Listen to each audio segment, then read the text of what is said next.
Saint Peter Canisius. Feast Day, December 21st. Title: The Light of Faith, the Life and Legacy of Saint Peter Canisius. Once upon a time, in the early 16th century, in the Netherlands, a remarkable soul came into the world. He was born as Peter Kanis, and little did anyone know that he would become one of the most influential figures in the Catholic Church's Counter-Reformation against the spread of Protestantism. Peter's journey began with humble origins: his father Jacob, a wealthy public official, and his mother, Aegidia, who regrettably passed away soon after his birth. As a young man, Peter was driven by an insatiable thirst for knowledge. At the tender age of 15, he embarked on his university studies in Cologne, and his intellect shone brightly, earning him a master's degree before he even turned 20.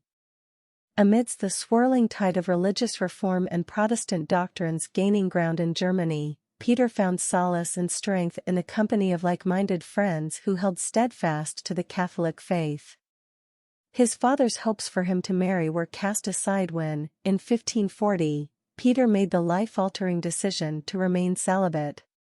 3 years later, under the influence of Blessed Peter Faber, one of the earliest companions of Saint Ignatius Loyola, Peter entered the Society of Jesus. Peter's dedication led to the founding of the first Jesuit house in Germany, and in 1546, he took the sacrament of priesthood. Just 1 year into his ministry, he accompanied the Bishop of Augsburg to the Council of Trent as a theological advisor. His time in Italy brought him into the presence of Saint Ignatius Loyola himself, and he would soon journey to Bavaria to serve as a university professor, catechist, and preacher. In Vienna, from 1552 onwards, Peter continued his dual role as an educator and shepherd of souls, visiting Austrian parishes in dire need of spiritual guidance.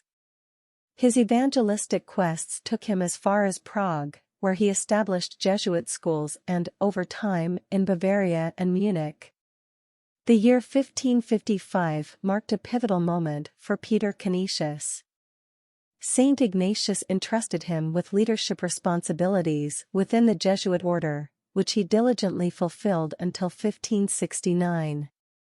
During this time, he authored the first and most extensive version of his Catholic Catechism, a work that would endure through centuries, touching the lives of countless faithful. Peter was also engaged in theological dialogues with Protestants in 1557, where he skillfully demonstrated the disunity among Protestant factions regarding doctrine. Throughout this period, he remained committed to providing religious instruction at the grassroots level, imparting knowledge to children, delivering soul-stirring retreats, and preaching theologically rich sermons to large congregations. His service to the Council of Trent persisted during the early 1560s, even from afar. He tirelessly strived to ensure that the Council's decrees were embraced and adhered to in Germany after its conclusion, thus significantly contributing to a revival of German Catholicism. In 1584, a mystical experience revealed to Peter that his remaining days should be spent in Switzerland. There, he labored vigorously, building up the Church in Freiburg through his teachings, writings, and sermons. A stroke in 1591 nearly claimed his life, but he recovered, resuming his work as an author for 6 more years. Peter Canisius saw writing as a profound form of apostolic work, and the enduring use of his catechism, long after his passing on December 21, 1597, attested to the wisdom of his perspective.